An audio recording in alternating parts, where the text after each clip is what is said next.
श्रोता प्रेमियों, मैं राम सागर शास्त्री आप लोगों के समक्ष एक प्रसंग रखने जा रहा हूं। श्रीमद् भागवत सप्ताह पारायण की विधि। भागवत की परिभाषा क्या है, आइए हम आप लोगों को एक श्लोक के माध्यम से बताते हैं। भान्ति सर्वाणि शास्त्राणि गीयते तन्नारदादिभिः वसंत्रैलोक के मध्यस्थे तत्वतः उपगम्येत। जिसमें समस्त शास्त्र प्रकाशित होते हैं, जिसे नारदादि ऋषियों ने गाया है, जो तीनों लोकों में चिन्मय रूप में स्थित होकर भगवद रूप में विद्यमान है, जिसमें जीवन का परम तत्व स्थित है। सामान्य रूप से कुछ विद्वान कहते हैं कि भा यानी भक्ति, गा यानी ज्ञान, वा यानी वैराग्य, ता यानी तत्व। भक्ति, ज्ञान, वैराग्य और तत्व से भरे ग्रंथ को भागवत कहते हैं। देखिए, भक्ति 9 प्रकार की होती है। श्रवण, कीर्तन, स्मरण, शरण सेवा, अर्चन, बंधन, आत्मनिवेदन, दासत्व और सख्य। भागवत को महापुराण कहा गया है। महापुराण उसे कहा जाता है जिसमें 10 चीजें पाई जाती हैं। सर्गो साथ विसर्गस्य वृत्तिरक्षांतराणि च वंशो वंशानुचरितम संस्था हेतुरपाश्रयः। सर्ग विसर्ग वृत्ति, रक्षा, मनवंतर, वंश वंशानुचरित्र, संस्था, मुक्ति हेतु और अपाश्रय। उत्पत्ति को सर्ग कहते हैं, प्रलय को विसर्ग, पोषण को वृत्ति कहते हैं, देखभाल को रक्षा कहते हैं। एक मनु के राज्य का समय ही मनवंतर है। सूर्य, चंद्र आदि वंश हैं। इन वंशों में जन्म लेने वाले का चरित्र ही वंशान चरित्र कहा जाता है। स्थान ही संस्था है। मोक्ष का हेतु ही मुक्ति हेतु है। ईश्वर ही अपाश्रय है। भागवत के सप्ताह पारायण के विश्रामी स्थल इस प्रकार हैं। पहले दिन मन कर्दम संवाद तक कथा कहनी चाहिए। दूसरे दिन भरत आख्यान तक। तीसरे दिन सप्तम स्कंध को पूरा करना चाहिए। चौथे दिन कृष्ण जन्म तक। 5वें दिन रुक्मिणी विवाह तक। 6ठे दिन हंस आख्यान तक और 7वें दिन भागवत कथा पूरी कर देनी चाहिए। लिखा है, नभस्य अश्विनोर्जोष मार्ग शीर्षा सुचिर्नभा एक मासा कथारंभे श्रोत्रणाम मोक्ष सूचिका। भादम, क्वार, कार्तिक, अगहन, आषाढ़ और श्रावण ये महीने श्रोताओं को मोक्षदायक हैं। दैवज्ञम तु समाहूय मुहूर्तम प्रक्षेयत्नतः विवाहे यादृशं वित्तम तादृशं परिकल्पयेत। ज्योतिषी को बुलाकर मुहूर्त पूछना चाहिए। फिर जितना धन विवाह में खर्च होता है उतने धन की व्यवस्था करनी चाहिए। इधर उधर पत्र भेजकर सूचना देनी चाहिए। कथा के प्रेमियों को आमंत्रित करना चाहिए। तीर्थ, वन या लंबे चौड़े मैदान में कथा का आयोजन करना चाहिए। उत्तर मुख को वक्ता हो तो श्रोता का मुख पूर्व को होना चाहिए। यदि वक्ता का मुख पूर्व को है तो श्रोता का मुख उत्तर को होना चाहिए। वेद शास्त्र की व्याख्या करने वाला दृष्टांत कुशल वक्ता होना चाहिए। 7 दिन निराहार रहकर कथा सुने अथवा घी या दूध पीकर या फलाहार करके कथा सुने।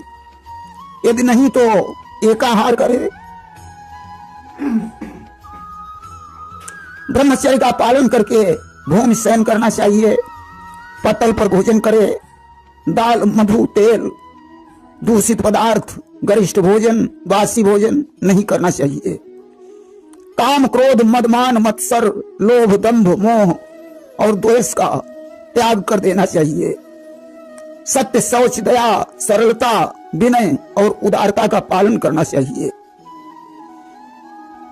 धनहीन, क्षयरोगी या किसी अन्य रोग से ग्रसित प्राणी, भाग्यहीन, पापी, पुत्रहीन और मुमुक्ष भी ये कथा श्रवण कर सकते हैं।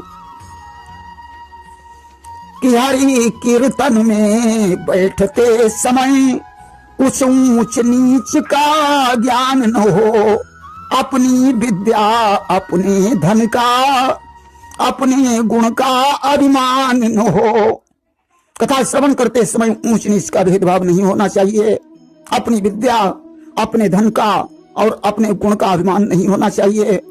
कथा सुनते समय वक्ता से ऊंचे आसन पर नहीं बैठना चाहिए, पान या मादक पदार्थ का सेवन नहीं करना चाहिए, व्यास आसन को बिना प्रणाम किए कथा नहीं सुननी चाहिए, कथा में सोना नहीं चाहिए, भगवान की कथा की निंदा नहीं करनी चाहिए, कथा में विवाद नहीं करना चाहिए, कथा के समय बातें नहीं करनी चाहिए, कथा में विघ्न नहीं डालना चाहिए। और ये कछु दोष तुरंत बिहाई, श्री हरि कथा सुनो मन लाई। इन दोषों को छोड़कर मन लगाकर कथा सुननी चाहिए। और जिन हरि कथा सुनी नहीं काना, श्रवण रंध्र यही भवन समाना। जिन्होंने कथा कानों से नहीं सुनी, उनके कान सर्प के भवन के समान नहीं। भागवत की कथा कैसी है कि निगम कल्पतरोर गलितम फलम, सुख मुखाद मृत द्रव संयुतम, इवतु भागवतम रसमालयम, मुहुरहो रसिका भुवि भावुका। रसिक एवं भावुक जनों, यह श्रीमद् भागवत वेद रूपी कल्प वृक्ष का परिपक्व फल है।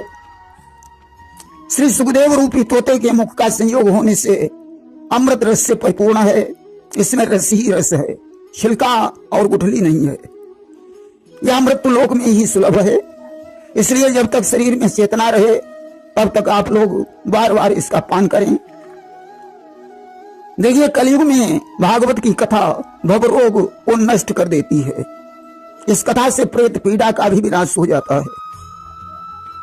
कि भगवान का पावन चरित मन कामना दातार है, निस्सार इस संसार में सचमुच यही तो सार है। भागवत की कथा मनोकामना को पूर्ण करने वाली है। इस असार संसार में कथा ही सार है।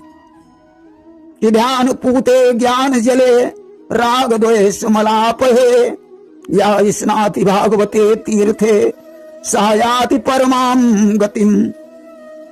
ध्यान के द्वारा पवित्र तथा ज्ञान रूपी जल से भरे हुए राग द्वेष रूपी मल को दूर करने वाले भागवत तीर्थ में जो पुरुष स्नान करता है वह मोक्ष को प्राप्त होता है। चरित्रम रघुनाथस्य शतकोटि प्रविस्तरम, एकैकमक्षरम पुंसाम महापातक नाशनम। प्रभु का चरित्र 100 करोड़ के विस्तार में है। इसमें एक एक अक्षर पुरुषों के महापापों का नाश करने वाला है। कि दुर्लभो भागवती गाथा देवा नाम सुदुर्लभा। भागवत की कथा देवताओं को भी दुर्लभ है। जिस समय राजा परीक्षित को सुखदेव जी कथा सुना रहे थे, उस समय देवता लोग अमृत का घट लेकर सुखदेव जी के पास आए और बोले, मुनिवर आप परीक्षित जी को अमृत पिला दीजिए और बदले में मुझे कथा रूपी अमृत पिला दीजिए। सुखदेव जी ने कहा, देवताओं, कहाँ कांच और कहाँ मणि। भागवत रूपी कथा अमृत की तुलना इस अमृत से नहीं हो सकती है। देखिए, भागवत की कथा सुनने से 5 फल प्राप्त होते हैं।